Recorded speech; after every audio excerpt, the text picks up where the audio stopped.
Hi everyone, Amy here with some comments to wrap up last week's Week 7 peer review workshop discussion.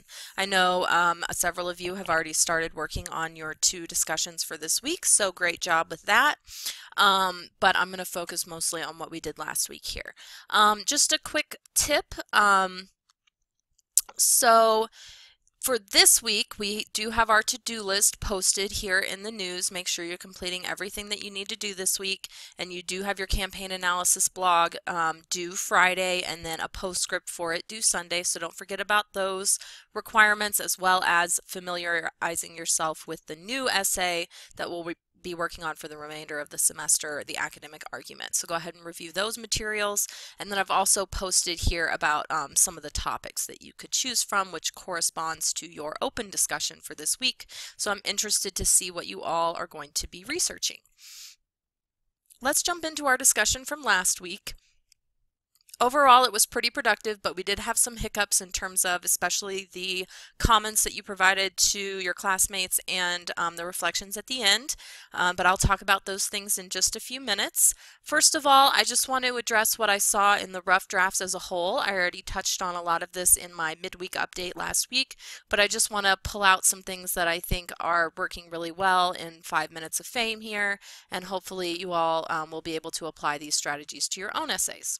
So this first example I pulled out because it was a really strong paragraph, and I think it will show everyone exactly what I'm looking for in terms of what a well-structured paragraph looks like. So I'll read it quickly and then I'll explain what I think is working here.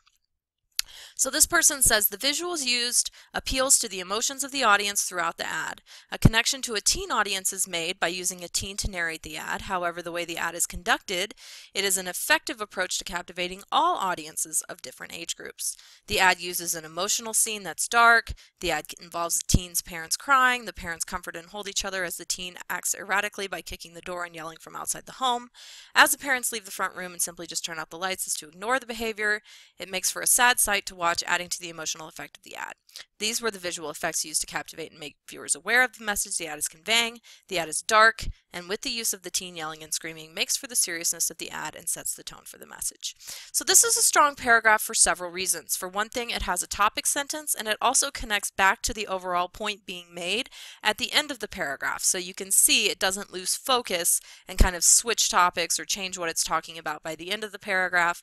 Rather, it connects all the examples in the middle of the paragraph back to the overall point for a very unified paragraph that presents a singular message. The other thing I really like is that the topic sentence here focuses on the rhetorical effects in terms of the appeals to emotions of the audience. These are the kinds of things I want to see you previewing in your topic sentences in terms of logos, pathos, and ethos and that kind of thing.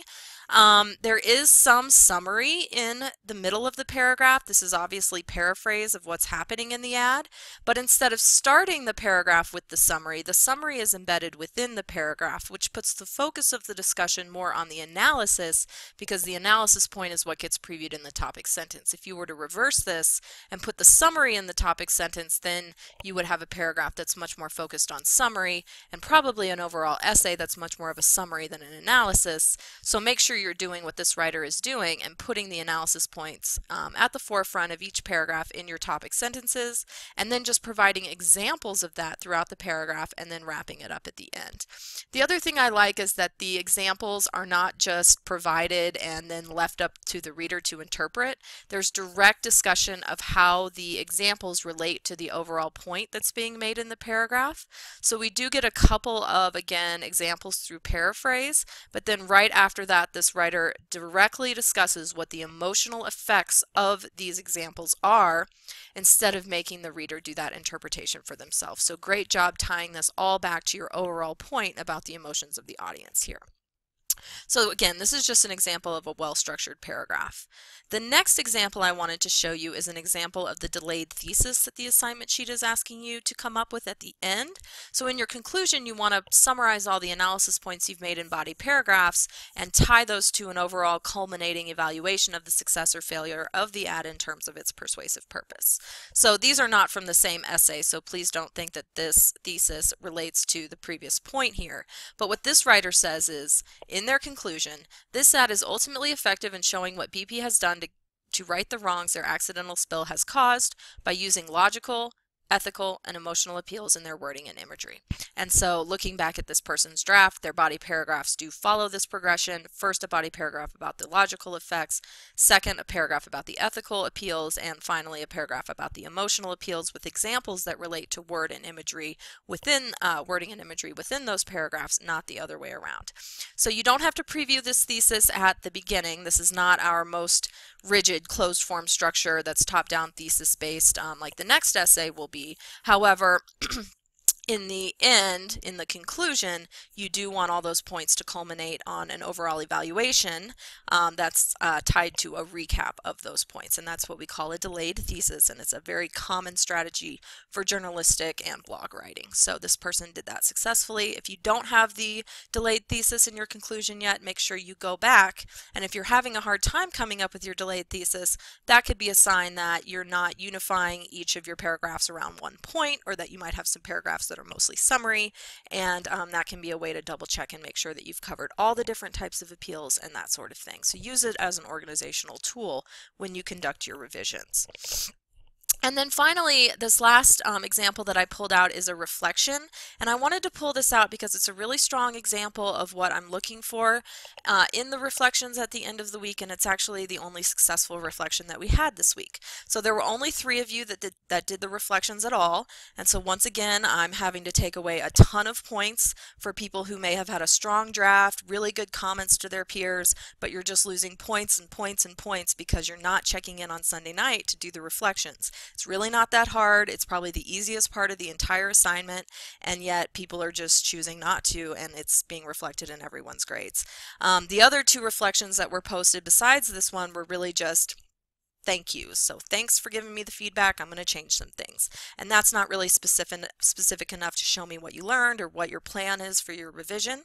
So this one here was a really excellent example that far surpassed the other reflections that I saw, and this is what you should emulate in the future when you're doing your reflections on these kinds of discussions. So this person says, I want to start off by giving a big thank you to Jessica and Tabitha for reviewing my campaign analysis draft. I found much of the comments that you 2 ladies left me to be extremely helpful, and I think that I can make a lot of positive changes to my draft just by using the feedback I got in my discussion for this week. One of the first major details that my campaign analysis lacked was a works cited page. I knew that I needed one, but I guess I got a little caught up in my thoughts and totally forgot to add it. My apologies. I'll be sure to add the works cited page in MLA format. Personally, I struggle with writing what my brain is really thinking. My writing did seem to reflect these challenges and what made some of the points in my draft rather confusing. The feedback I received back on these confusing parts was very creative and enlightening towards these confusing points. My plan now for my campaign analysis draft is to reread and work in some of my feedback in order to clear some points up for the readers. Then I'll fix the few corrections that I saw pointed out by the ladies during the review. I also need to fix some minor formatting mistakes, and the line spacing for my essay needs to be adjusted. Overall, I feel that the revision went better than I had originally thought it would turn out. So this person does thank their reviewers, but that's not it. They go on to talk about what they learned, specific things that need to be changed, and then what their plan is for their revision. So this is exactly what I'm looking for. It's really not that difficult. It's a large part of your grade, so I would encourage all of you to just be sure to check in Sunday night, complete the whole assignment so that you're not losing those points that are really, you know, just an extra step you need to take to get full credit. All right, let me jump back into the discussion a little bit. I want to talk about the comments that you provided to one another. So we did have some problems this time. Most of you did not answer the questions from the instructions. So these are not here just for your thought. These are here actually as part of the assignment and things that you need to complete for your classmates as you're doing the review.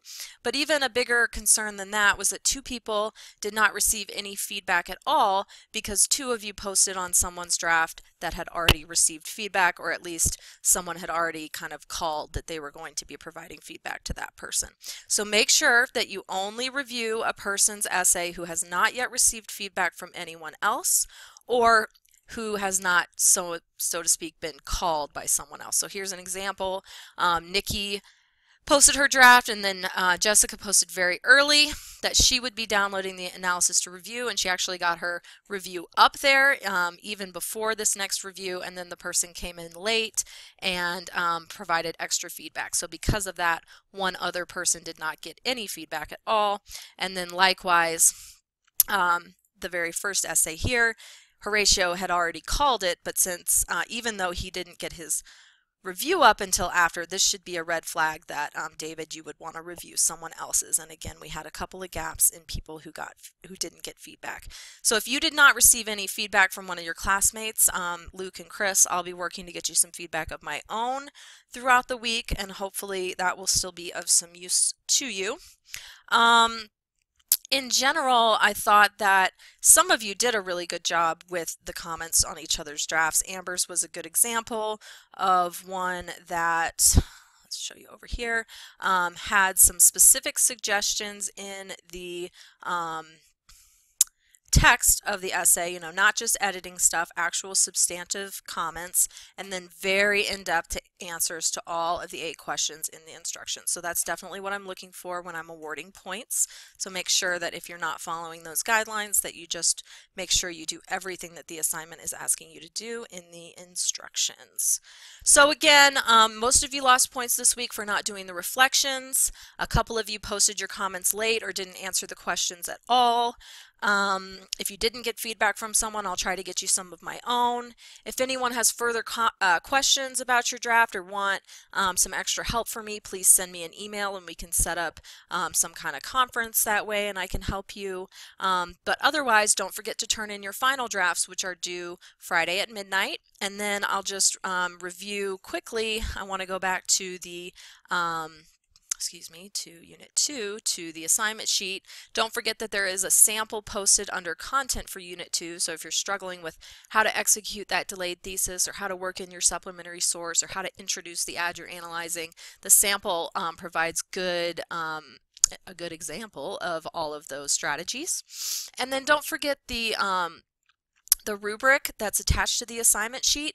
This is going to explain what I'll be looking for at each of the different grade levels. So if you're covering all the rhetorical strategies, tying your supplementary source to your analysis, that's going to get you an A. If you're maybe missing a couple, maybe 1 or 2 rhetorical strategies, maybe you don't talk about logic at all or something like that, that'd be more in the B range. And if I'm struggling to identify if you really understand the different rhetorical appeals, that would be more in the C range, or if you're doing more of a comparison contrast or focusing too heavily on that supplementary source, that would get you down into the C range as well.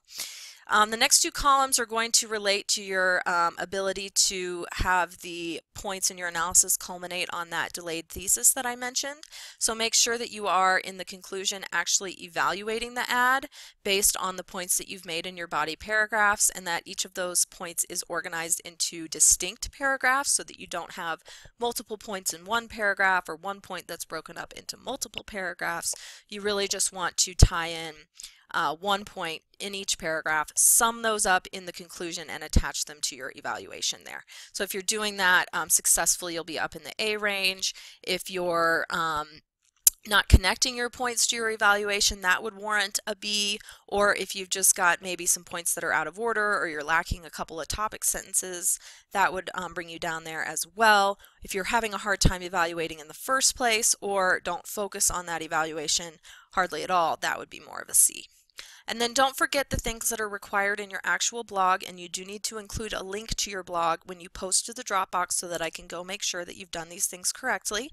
If you don't link to your blog, I can't evaluate you on this column at all, and it's going to be a major detriment to your grade. So you do have to have a header, background, labels, or tags, and links. Labels and tags are basically the same thing.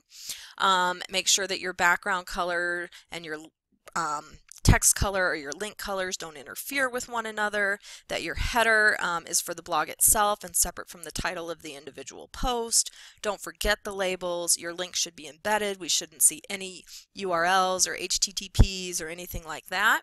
If you're doing all that perfectly, it'll be an A. Just some minor problems is a B. Or if you're missing any of those components, that'll get you down into a C. And then this last column has more to do with how you are representing the 2 different sources, the ad and the supplementary source. Like, are you paraphrasing them accurately? Are you representing the supplementary source accurately? Or if you get a C, maybe not including one at all. citing everything, using attributive tags so I can tell whose ideas are whose, and those kinds of things.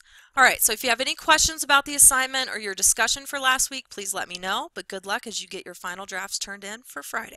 Thank you.